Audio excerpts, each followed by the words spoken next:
Alhamdulillah, alhamdulillahil wahidil ahadis samad alladzi lam yalid wa lam yulad wa lam yakul lahu kufuwan ahad.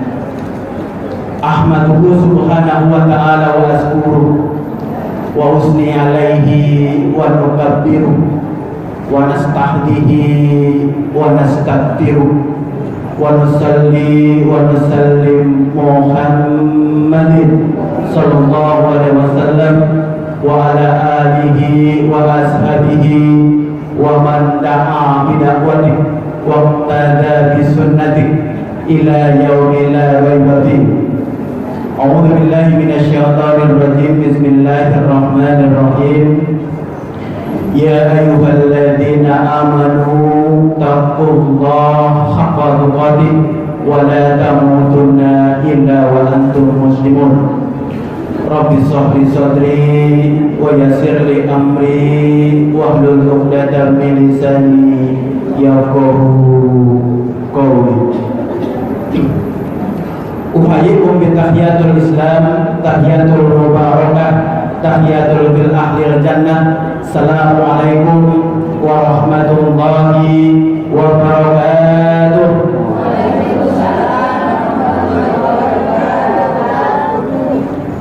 Mengucapkan salam itu hukumnya sunnah, tapi menjawab salam itu hukumnya wajib. Sesuatu yang wajib kalau dikerjakan berpahala, ditinggalkan berdosa. Assalamualaikum warahmatullahi wabarakatuh. Waalaikumsalam warahmatullahi wabarakatuh. Ternyata di dalam salam itu sejatinya kita didoakan dengan 3 kebaikan. Apa itu? Assalamualaikum, keselamatan buat kita semua. Warahmatullah, Allah rahmati kita. Wabarakatuh, semoga Allah berikan berkah kepada kita semua. Assalamualaikum warahmatullahi wabarakatuh.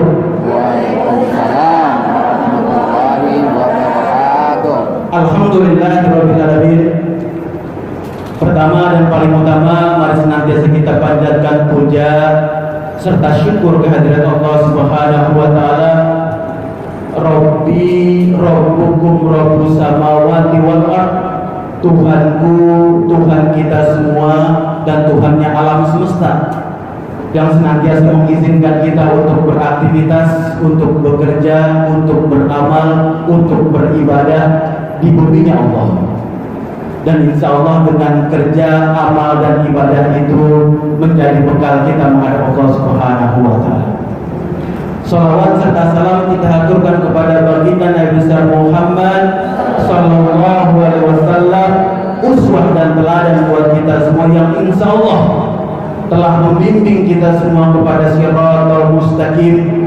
Dan insya Allah kita semua senantiasa diberikan kekuatan oleh Allah untuk menapaki jalan siratal mustaqim ini sampai akhir hayat hidup kita. Amin, amin ya robbal alamin.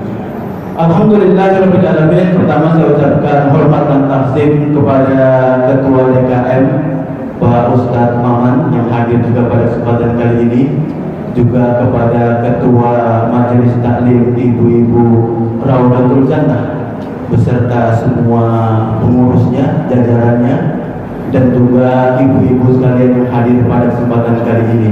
Mudah-mudahan hadirnya kita semua hari ini menjadi wasilah Allah senantiasa berikan kita kesehatan, berikan panjang umur, berikan kelapangan rezeki, dan Allah limpahkan berkah buat kita semua. Amin, amin ya robbal alamin.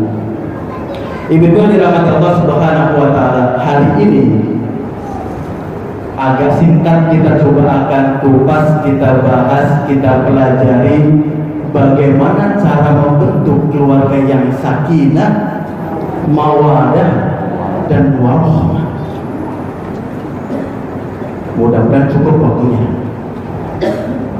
Setiap kita mendengar orang menikah, sahabat kita, teman kita, famili kita, keluarga kita nikah, seringkali kita mendoakan mereka agar menjadi keluarga yang sakinah, mawadah, dan warahmah.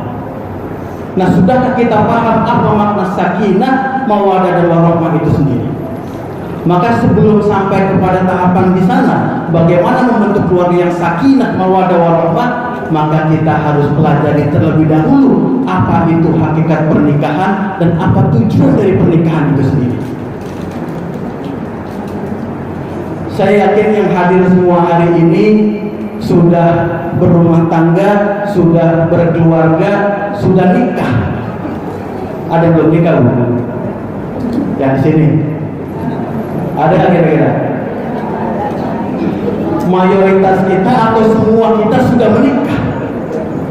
Dan tahukah kita sejatinya ketika sudah kita langsungkan akad nikah itu, sejatinya Allah programkan kita menjadi hamba-hamba yang dimuliakan oleh Allah.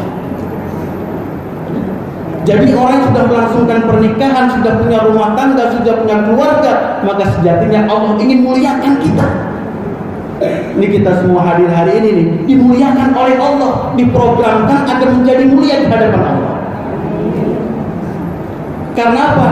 Karena nikah itu, berumah tangga itu, berkeluarga itu perintah Allah, dan setiap perintah Allah adalah kemuliaan.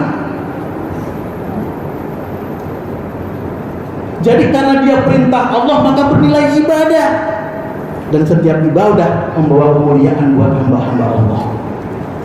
Maka kita semua hari ini diprogramkan oleh Allah menjadi orang-orang yang mulia di hadapan Allah.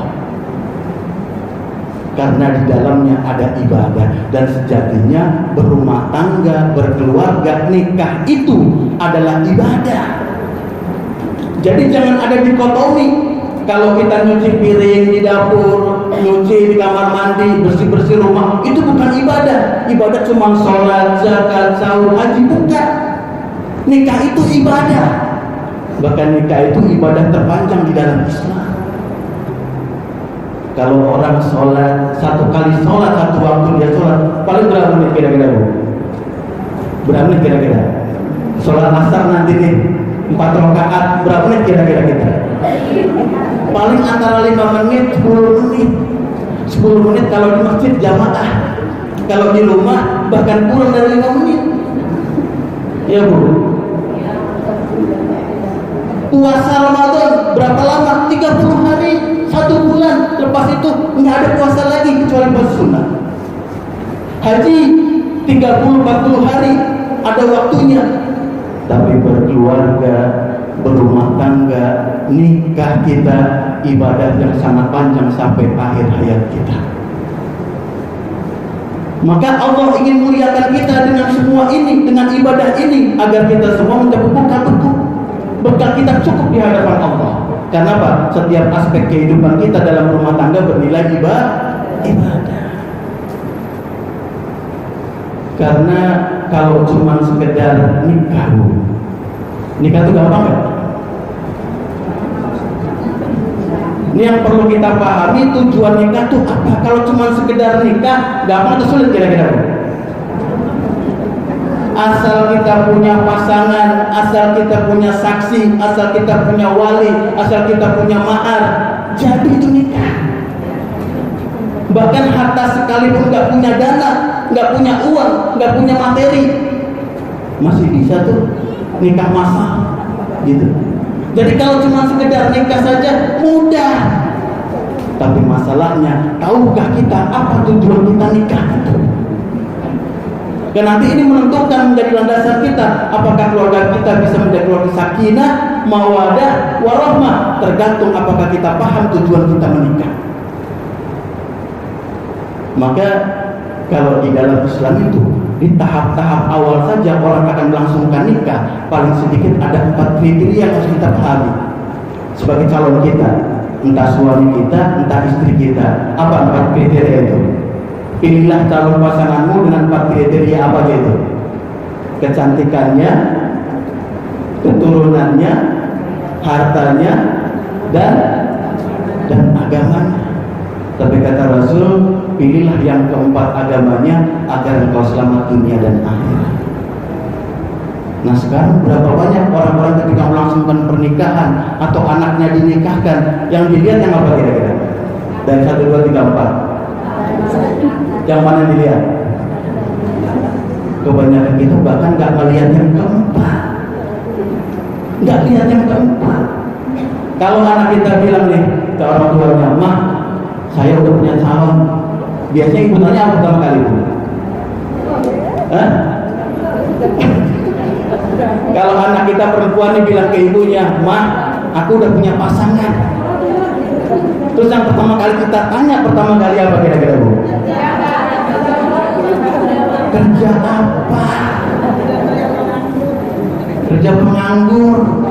Coba bayangin. Lupa lagi kriteria pertama, kedua, dan ketiga. Padahal Rasul mengatakan yang keempat itu yang paling utama. Orang tua dulu ya, kalau kita perhatikan ya, itu nggak lihat 1, 2, 3, yang langsung dia lihat yang keempat. Asal tuh anak rajin sholat, bisa baca Quran tiap hari di masjid, dinikahin, Bu. Ada sekarang begitu? Ada yang begitu, Bu? Insya Allah ada. Kalau pilihan kita udah benar ikutin Allah dan Rasulnya, Allah mudahkan. Allah mudahkan jalannya. Tapi sebaliknya kalau kita pakai parameter yang lain, pertimbangan yang lain, dan bukan pertimbangan agama, bisa jadi sulit kita mendapatkan keluarga yang sakinah. Maka ini harus kita perhatikan. Maka kalau kita melihat Al-Quran bicara masalah nikah, Allah sebutkan nikah itu dengan 3 kriteria, dengan 3 fondasi, dengan 3 istilah. Apa istilahnya? Dalam Al-Quran kalau nikah itu disebut dengan apa? Min ayatihi. Seperti yang dibacakan dalam surah Ar-Rum ayat 21 sampai 25. Min ayatihi. Jadi kalau Allah menyebut nikah, jarang disebut dengan nikah, tapi Allah sebutkan dengan min ayatihi. Yang kedua, kalau Allah ingin menyebut nikah dalam Al-Quran, disebutkan apa? Uqdatun nikah, uqdah, ikatan. Yang ketiga, ketika bicara nikah, Allah sebutkan dalam Al-Quran misaqun ghalidhah, perjanjian yang berat. Jadi Allah kalau sebutkan nikah dalam Al-Quran itu pertama dengan min ayatihi, sebagai tanda-tanda besar kekuasaanku, kata Allah. Pernah nggak kita merenungkan kalau nikah itu benar-benar menunjukkan kekuasaan Allah? Pernah nggak? Kita coba renungkan, bayangkan, dalami perasaan kita. Apakah dulu kita nikah nggak ada hikmahnya, nggak ada ibrahnya, nggak ada pelajarannya? Padahal jelas Allah katakan ketika bicara nikah, min ayatihi, sebagai tanda besar kekuasaanku, kata Allah. Bagaimana tidak, ibu-ibu? Kita dengan suami kita tadinya nggak kenal, ya kan tuh? Ada yang mungkin kenal cuma sebulan, kenal 2 bulan, kenal setahun, bahkan mungkin kenal 1 hari, 2 hari, jadi itu nikah. Itu tanda kebesaran Allah. Ini kita tinggal di Tangerang, suami kita tadi tinggal di Jakarta, dipersatukan dalam pernikahan. Itu kekuasaan Allah. Bahkan dulu kita bayangkan kita nggak punya, suami nggak punya, berumah tangga, dicukupkan oleh Allah. Min ayatihi, kekuasaan Allah nampak di situ. Kalau kita sadar Allah Maha berkuasa atas segala sesuatu, maka hanya kepada Allah kita sandarkan semua aspek kehidupan kita. Kita hanya bersandar kepada Allah, minta kepada Allah, dan mengibadahi Allah semata.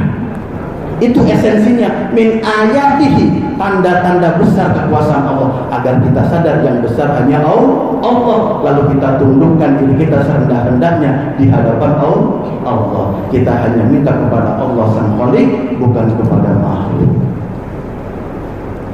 Lalu Allah sebutkan juga ketika bicara nikah dalam Al-Quran, Allah sebutkan dengan uqdatun nikah, dengan ikatan nikah.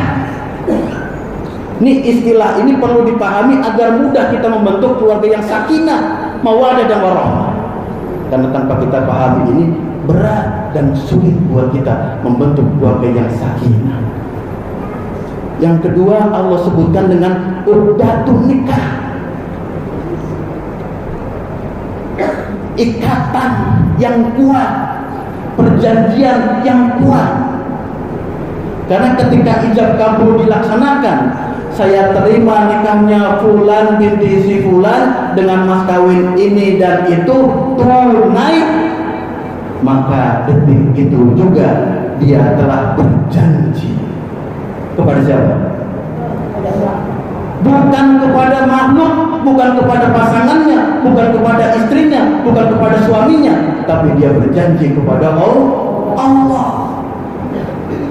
Kalau dia berjanji kepada Allah, perhatikan, Allah akan pegang janji kita. Kata Allah, lima taquluna ma la taf'alun, kabura maqtan indallahi an taqulu ma la taf'alun. Hai orang-orang beriman, kenapa engkau mengatakan sesuatu, engkau menjanji sesuatu, engkau punya janji tapi tidak engkau kerjakan? Kabura maqtan indallahi an taqulu ma la taf'alun. Sangat besar kebencianku kepada orang-orang yang ingkar atas janjinya. Jadi janji akad nikah itu janji kita kepada Allah. Kalau kita khianat terhadap janji kita, berarti kita berkhianat kepada Allah. Kita zolimi istri kita, berarti kita zolim kepada Allah. Kita menduakan istri kita, kita selingkuh pada istri kita, berarti kita menduakan Allah. Maka kalau kita sadar ini perjanjian yang kuat antara kita dengan Allah, mungkin gak kita main-main kira-kira? Karena Allah katakan, kabura maqtan indallahi an taqulu ma la taf'alun. Allah murka, Allah benci, Allah marah kepada hamba-hambanya yang berjanji tapi tidak dikerjakan. Kalau kita nih Bu, di masyarakat dibenci sama orang, marah orang sama kita, masih bisa nggak kita menghindar kira-kira Bu? Bisa nggak? Misalkan kita punya utang gitu ya, punya utang, udah jatuh tempo, tarsok, marah tuh punya utang, rumahnya depan rumah kita, persis seberang-seberangan, masih bisa nggak kita menghindar kira-kira? Bisa. Kita lewat pintu kiri, pintu kanan, atau pintu belakang. Atau mungkin kita ngutang juga sama kiri kanan juga, jadi depan kiri kanan kita utangin, semua utang buat kita. Masih bisa nggak Bu menghindar? Masih ada pintu belakang. Bahkan andai kata nih satu perum dua nih kita utangin, semua mereka marah kepada kita, bisa nggak kita hindar? Bisa, pulang kampung. Iya. Tapi ini bumi milik Allah. Allah yang punya langit dan bumi, Dia murka kepada kita. Lari kemana kira-kira? Gak ada tempat untuk kita bersembunyi. Maka bicara janji akad nikah berat pertanggungjawaban di hadapan Allah. Lalu yang ketiga disebutkan dalam Al-Quran ketika bicara nikah dengan mitsaqan ghalidh. Apa? Perjanjian yang berat. Kenapa berat? Karena ketika ijab kabul terjadi, maka saat itu juga timbul hak dan kewajiban di antara dua pasangan. Ketika ijab kabul terlaksana, maka detik itu juga yang halal menjadi haram, yang haram menjadi halal. Berat nggak itu kira-kira? Berat. Ketika ijab kabul terjadi, suami dan istri, maka istri wajib untuk taat pada suaminya. Berat nggak Bu? Berat nggak? Mana kita tahu kartu suami kita lagi? Iya. Perangainya gimana, tingkah lakunya gimana, ngomongnya gimana, ibadah juga kita tahu. Suruh taat sama dia. Berat nggak kira-kira? Berat. Maka disebutkan mitsaqan ghalidh. Seorang suami begitu ketika ijab kabul terjadi, maka detik itu juga dia punya kewajiban yang paling besar, yang paling berat. Apa itu? Ku anfusakum wa ahlikum nar, menjaga dirinya dan keluarganya dari api neraka yang bahan bakarnya batu dan manusia. Jadi suami ketika ijab kabul selesai itu ada di pundaknya untuk menjaga dirinya, keluarganya, anak dan istrinya untuk terhindar dari api neraka. Berat nggak itu, Bu? Berat. Cuma nggak tahu pada saat jabatan Rasul, pada paham nggak kira-kira tuh? Kalau dia punya amanah yang besar, yang berat, yang harus dia tunaikan, tuh paham nggak kira-kira? Kadang lupa, kadang nggak sadar. Kalau sejak ijab kabul terlaksana, maka ada amanah, ada tugas dan tanggung jawab yang harus diemban masing-masing pasangan. Saking beratnya Allah ancam seorang suami kepala rumah tangga yang nggak bisa jaga anak istrinya. Apa kata Rasulullah? Kata Rasulullah, la yadkhulul jannah dayyus. Lalu sahabat bertanya, ma dayyus ya Rasulullah? Siapa dayyus itu ya Rasulullah? Tidak akan masuk surga dayyus. Siapa dayyus itu ya Rasulullah? Lalu Rasulullah mengatakan, dayyus itu laki-laki, kepala rumah tangga, suami yang tidak punya rasa cemburu kalau istrinya berduaan dengan laki-laki lain. Kalau anak perempuannya keluar pergi tanpa menutup auratnya, layak folal jannah dayyus, diancam oleh Allah. Berat. Maka itulah Al-Quran berikan peringatan kepada kita, amanah ini berat, pahami, tunaikan agar engkau selamat. Jadi begitulah gambaran Allah terhadap nikah dan pernikahan itu dalam Al-Quran, dengan 3 maksud itu, dengan 3 kriteria itu, dengan 3 istilah itu, agar kita paham lalu kita jalankan agar mudah membentuk keluarga yang sakinah.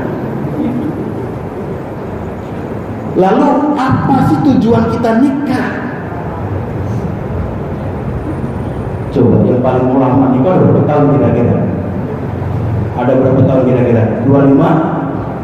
30, 40,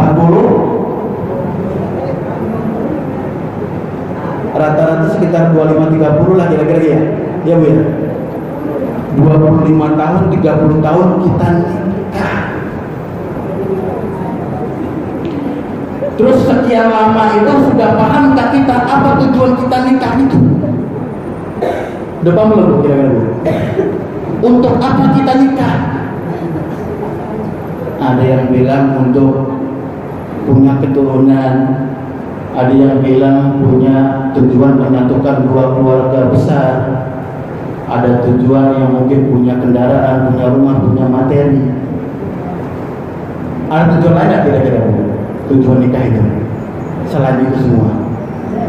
Ada nggak?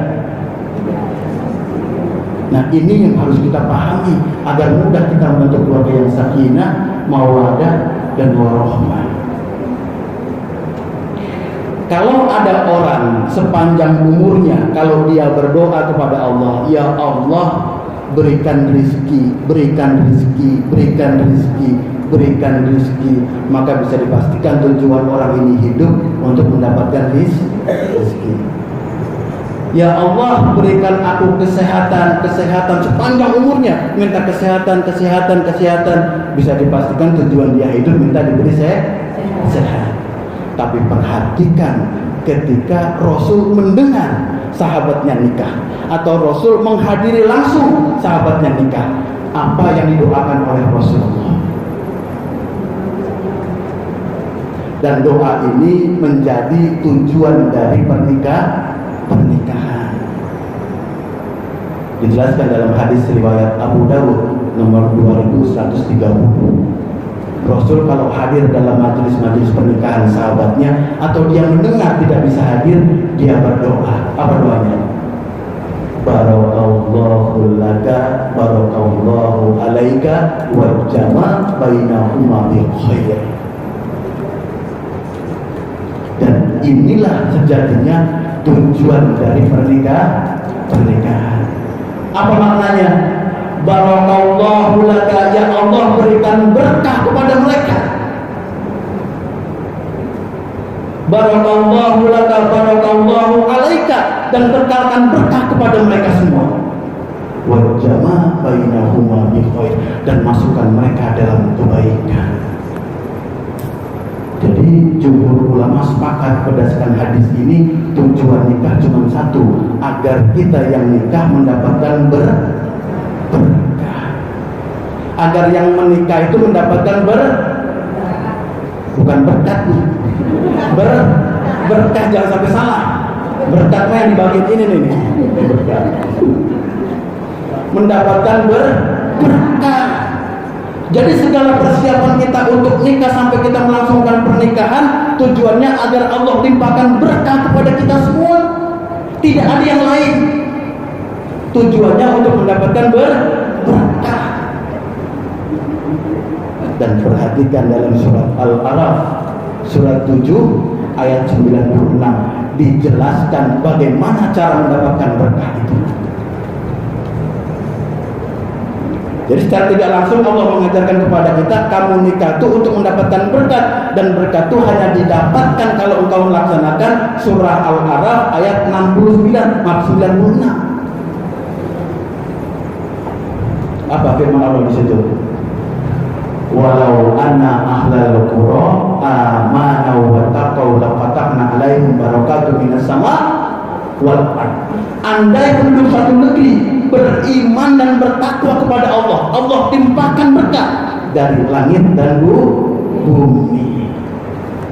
Jadi untuk mendapatkan keberkahan itu tidak ada jalan lain, menyempurnakan iman kita dan bertakwa kita kepada Allah. Baru Allah timpakan berkah datang dari langit dan bumi.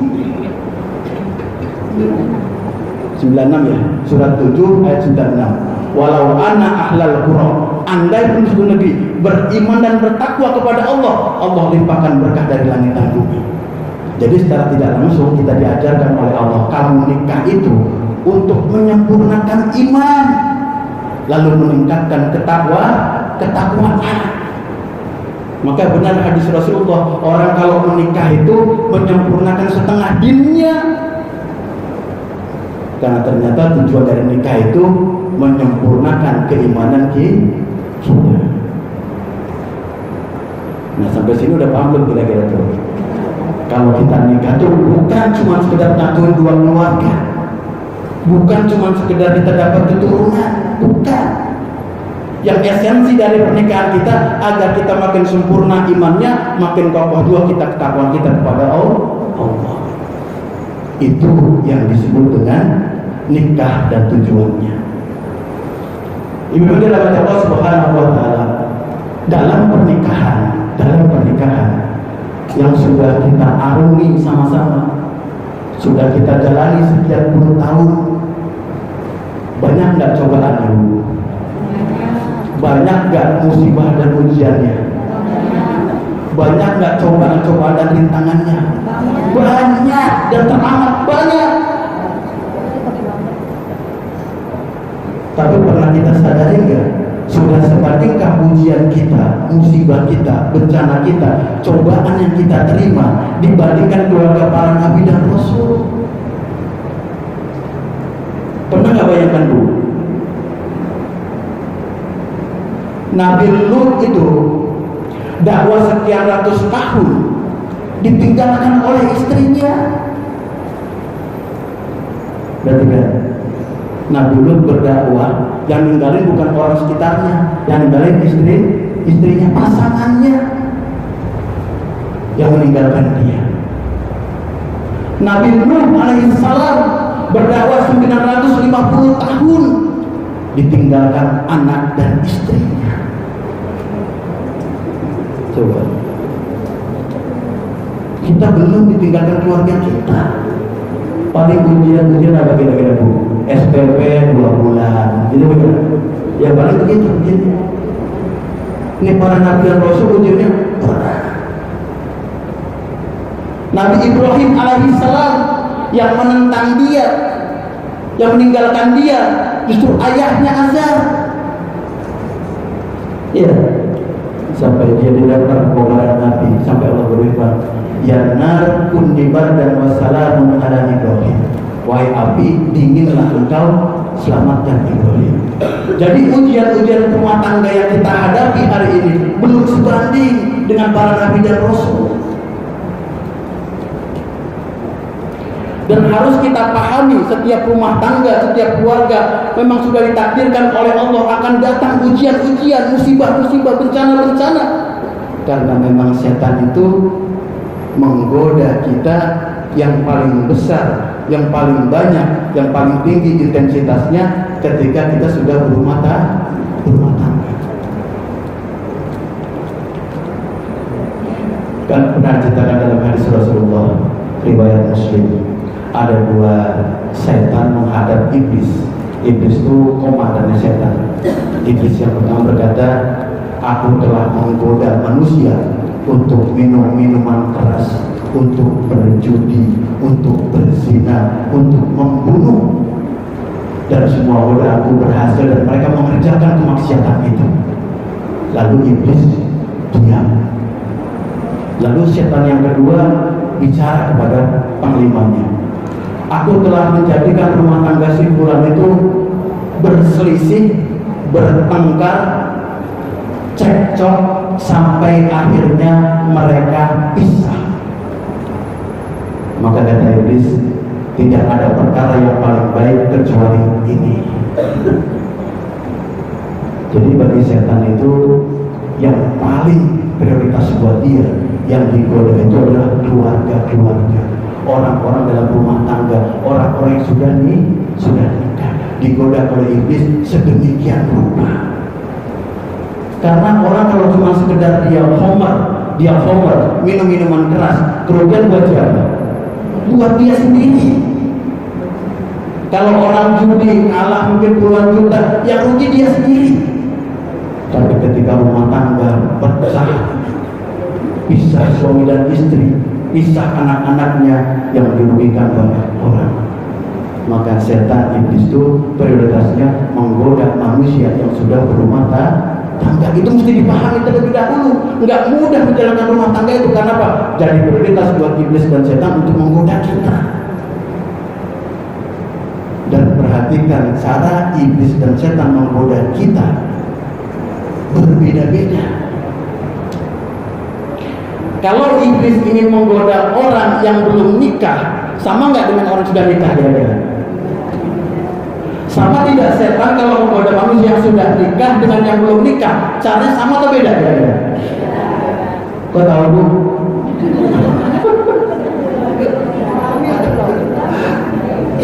Kalau ada dua kelompok manusia, yang satu sudah menikah, yang satu belum, bagaimana cara iblis dan setan menggoda mereka? Jelas dan pasti berbeda caranya.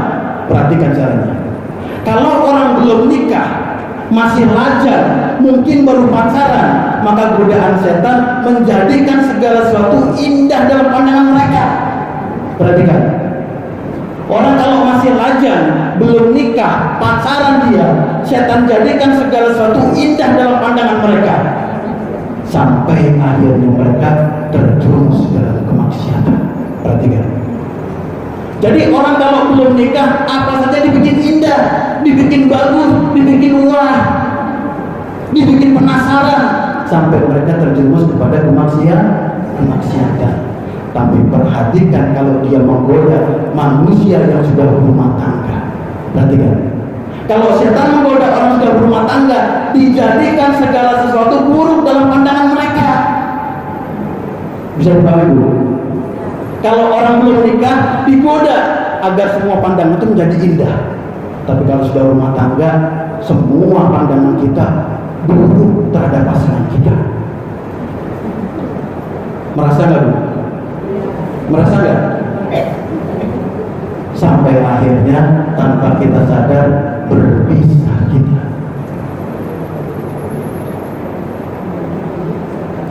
Begitulah cara setan menggoda kita. Berbeda-beda tingkat kadarnya dan caranya. Dan harus kita pahami tujuan mereka satu, agar kita berpisah. Lalu kita teruskan sedikit. Tadi terkait rumah tangga yang tidak mudah karena senantiasa berhadapan dengan iblis dan setan untuk menggoda kita agar kita berpisah dalam rumah tangga. Lalu kita naik sekarang pada pengertian apa sih keluarga yang sakinah, mawadah, dan warohmah. Coba sebelum saya jelaskan, kira-kira ibu ngerti gak? Sakinah itu artinya apa?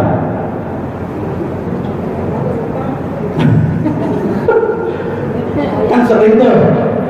Semoga jadi keluarga yang sakinah, mawadah, dan warahmah. Sakinah itu maknanya apa?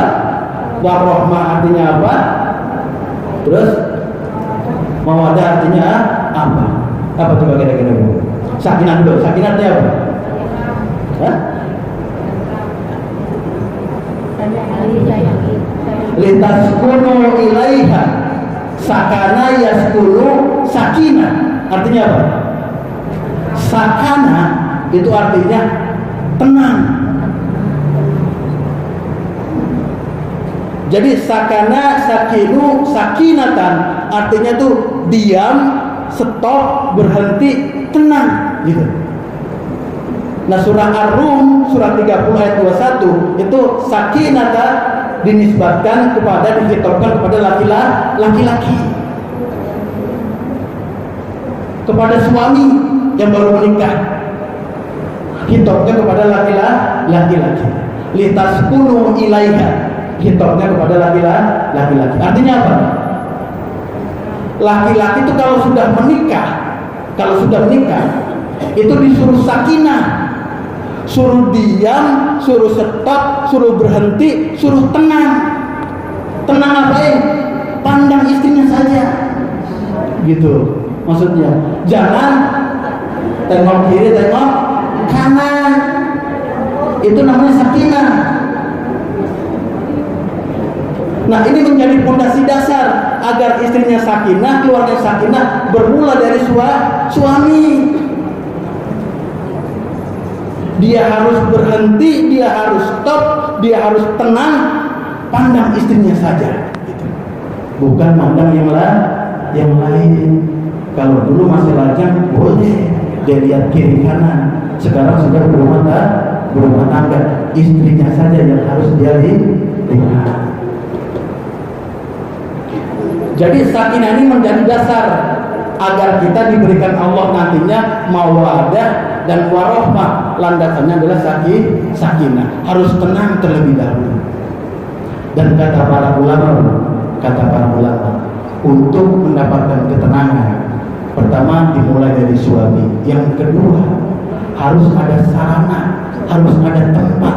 Karena sakana itu artinya pun tempat, kayak rumah. Jadi orang kalau ingin tenang harus punya rumah, harus satu atap antara suami dan istri, gitu.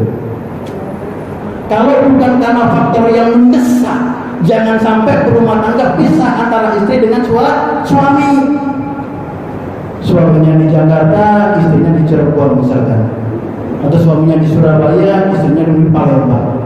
Tidak diperkenankan kalau bukan urusan mendesak. Karena sudah menjadi fakta di lapangan, hampir 70% perpisahan itu lantaran jarak. Maka kalau bukan karena unsur yang berat, alasan yang mendesak, jangan sampai kita berpisah dengan suami. Harus satu rumah, bukan harus rumah pribadi. Yang jelas satu payung, satu naungan, satu atap. Bisa ngontrak, bisa rumah sendiri, bisa ngekos, gak masalah. Tapi jangan berpisah. Itu makna pertama sakinah, tenang. Nah kalau suami sudah tenang seperti itu, punya rumah yang bisa menenangkan kita, insya Allah keluarga kita menjadi keluarga yang sakinah. Yang kedua sakinah, yang kedua apa? Mawadah. Apa mawadah itu? Hah? Kasih sayang, apa lagi? Mawadah. Nanti kalau nggak sayang jatuhnya ke Rahman dan Rahim. Kalau mawadah itu apa? Mawadah, sebagian orang mengartikan cinta, tapi belum pas. Yang pas itu cinta plus. Cinta plus, cinta plus, cinta plus. Apa maksudnya? cinta yang tanpa ada prasangka buruk terhadap pasangan. Kalau cuma sekedar bilang cinta, banyak orang bilang cinta, tapi ada yang prasangka buruk banyak. Nah, mawaddah itu ketika dia sudah cinta kepada pasangannya, nggak ada prasangka buruk, semuanya indah dalam pandangannya, gitu. Jadi dia cinta kepada seorang tanpa melihat kekurangannya lagi, bahkan kekurangan jadi kebaikan buat dirinya.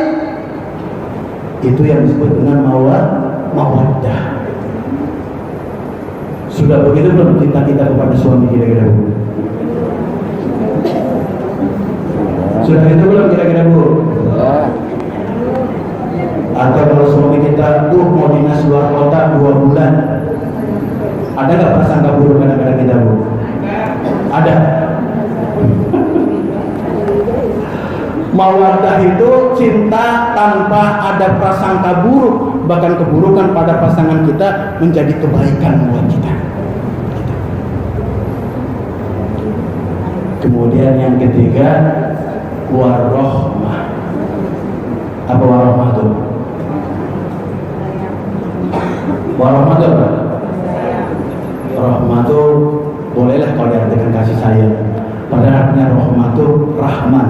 Rahmah itu kasih.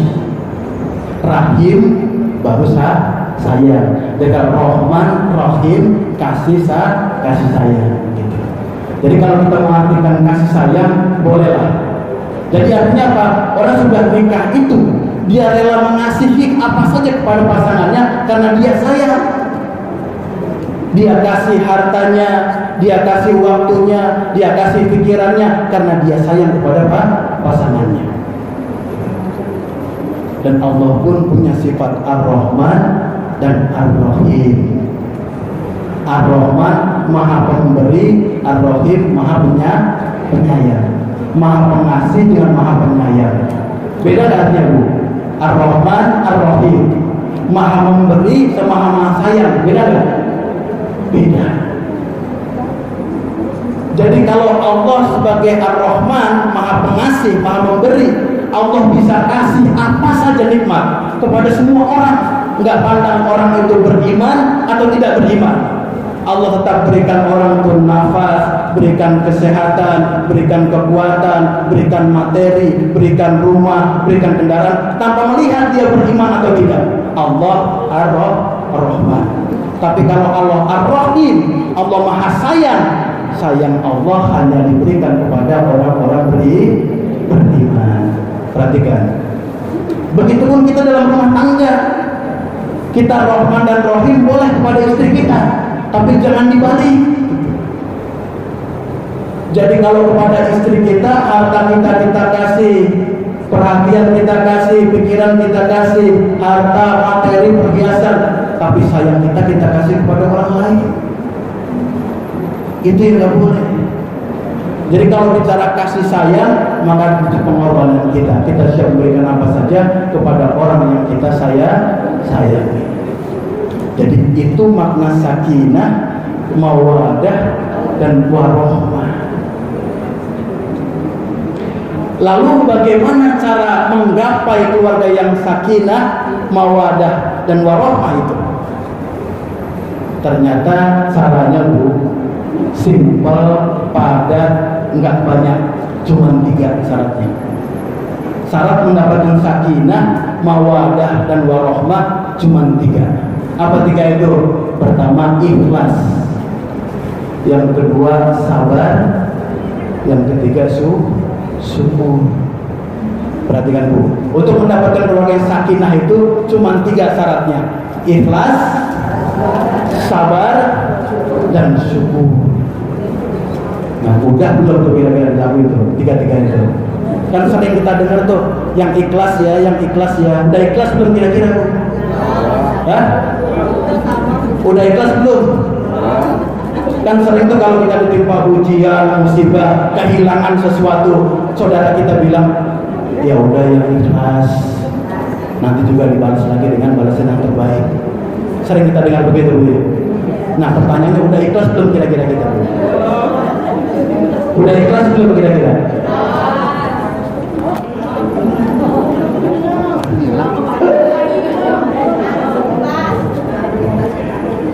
Ikhlas itu maknanya apa?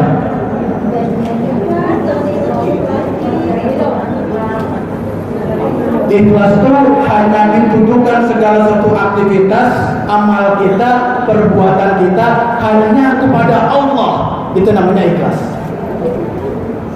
Mukhlishina lahuddin, mengikhlaskan ibadah kita, penghambaan kita hanya kepada Allah. Itu yang disebut dengan ikhlas. Udah mulai ngerti belum makna ikhlas? Coba saya tes ya, ditesnya. Kalau ada dua orang, satu sebut saja PNS gitu ya, gajinya ya WPR lah sebut 5 juta misalkan. Tiap bulan dia sedekahkan uangnya ke masjid. Berapa disedekahkan? 1 juta. Jadi gaji 5 juta disisihin 1 juta untuk masjid tiap bulan. Dia sedekahkan, dia infakkan, dia zakatkan ke masjid. Sampai istrinya berantem dengan suaminya. Setiap dia sedekahkan ke masjid, cekcok mereka. Sedekah ke masjid, berantem mereka. Ada orang kedua, orang pintar, penghasilannya besar. Tiap bulan dia sedekah ke masjid bukan 1 juta, 100 juta. Setiap dia sedekah, nggak ada perselisihan di rumah tangganya. Istrinya nggak komplain, istrinya nggak marah. Pertanyaannya, mana di antara dua orang tadi itu yang ikhlas? PNS atau orang pintar? Hah?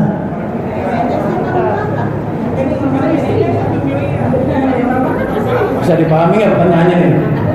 Ini kita mau uji nih, paham ikhlas nggak gitu? Ada orang gajinya pas-pasan tapi sedekah terus, setiap sedekah berantem sama istrinya. Yang satu lagi karena uangnya cukup, sedekah 100 juta nggak pernah berantem, lancar aja dia sedekah ke masjid. Orang pinter, yang ini PNS. Mana yang ikhlas di antara kedua orang itu?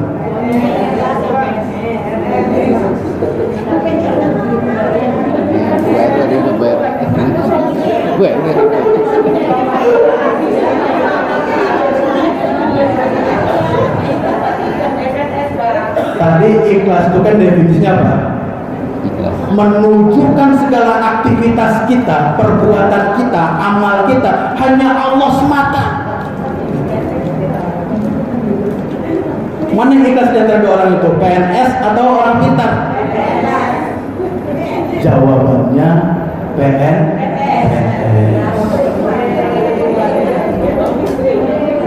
Ini berarti udah mulai agak, ilmunya udah mulai agak dapat nih. Iya Bu. Karena sebaik apapun kita sedekah di jalan Allah, sebaik apapun kita beribadah kepada Allah, kalau kita mensyirikkan Allah, menduakan Allah, mencari tandingan selain Allah, maka sia-sia semua amal kita. Nah tadi PNS, yang satu lagi orang pintar. Orang pintar itu siapa? Hah? Orang pintar siapa? Maksud di sini adalah paranormal atau dukun.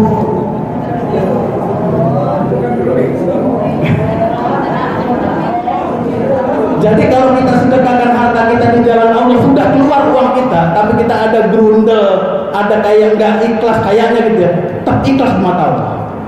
Karena uang itu sudah keluar. Dan kita tujukan memang hanya kepada Allah. Selama tujuan kita hanya kepada Allah, sah dan ikhlas itu namanya.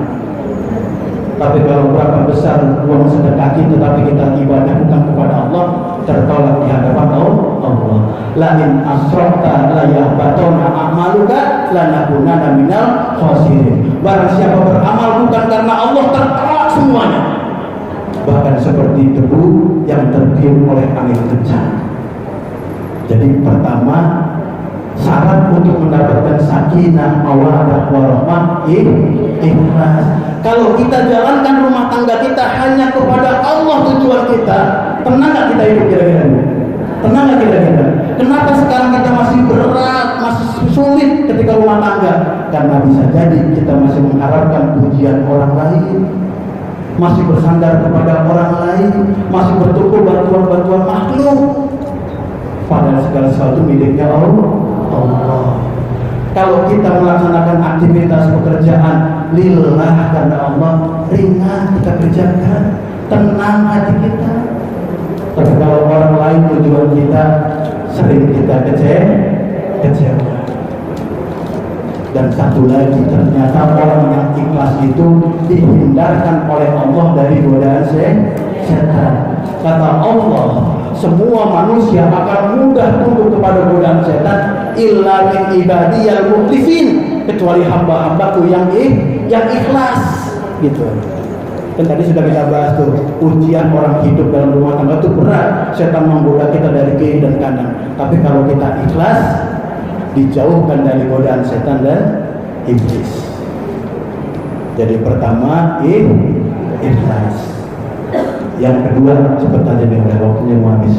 Yang kedua, sabar. Apa kata Allah? Ya ayyuhalladzina amanu wasta'inu bis-sabri was-salah innallaha ma'as sabirin.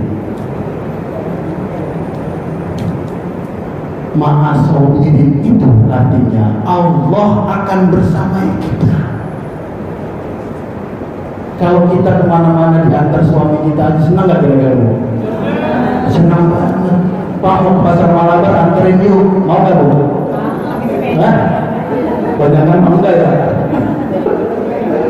Kita punya hajat, punya keperluan, minta suami temenin kita, dampingi kita, kita senang sedemikian rupa.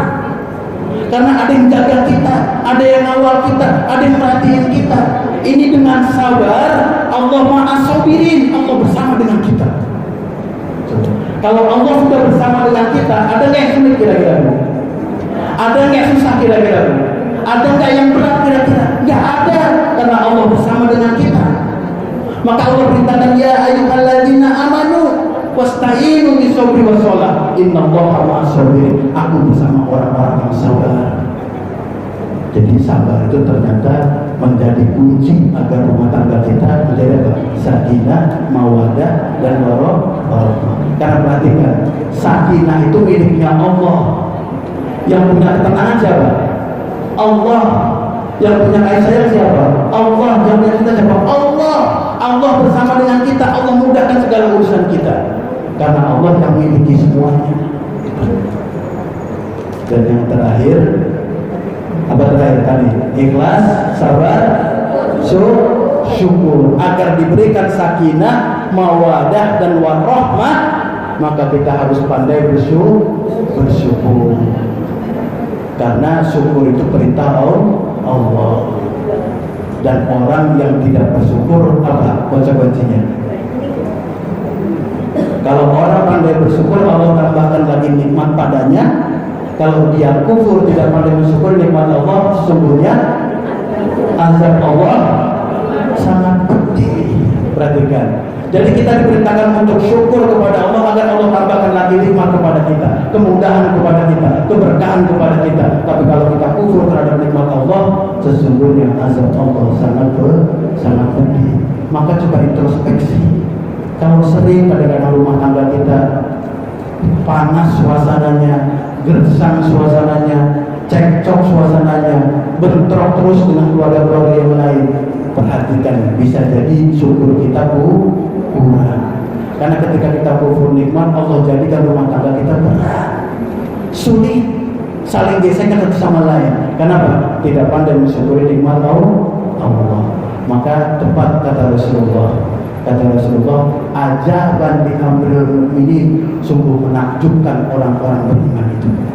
Ajaban li amril mu'minin, sungguh menakjubkan keadaan orang-orang beriman itu. Kenapa menakjubkan? Ketika diberikan kesulitan, diberikan musibah, diberikan ujian, dia sabar, maka sabarnya jadi kebaikan buat dirinya.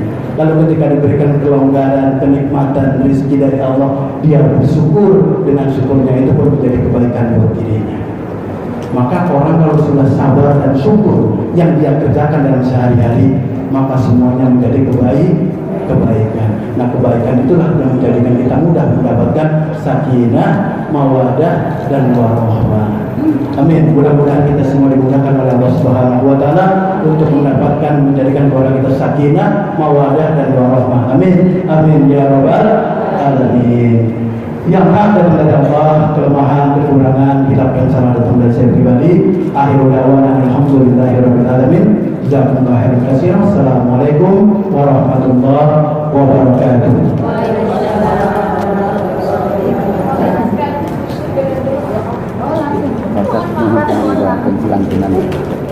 Punten Pak, doa apa sekarang ini?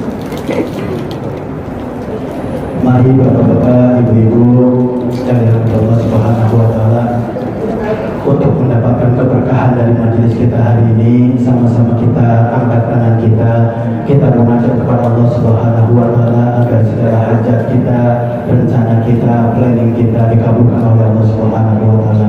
Dan insyaallah kita semua yang hadir pada kesempatan kali ini, keluarga-keluarga kita dijadikan keluarga yang sakinah, keluarga yang mawaddah, dan keluarga yang penuh dengan rahmah. Amin. Amin ya rabbal alamin.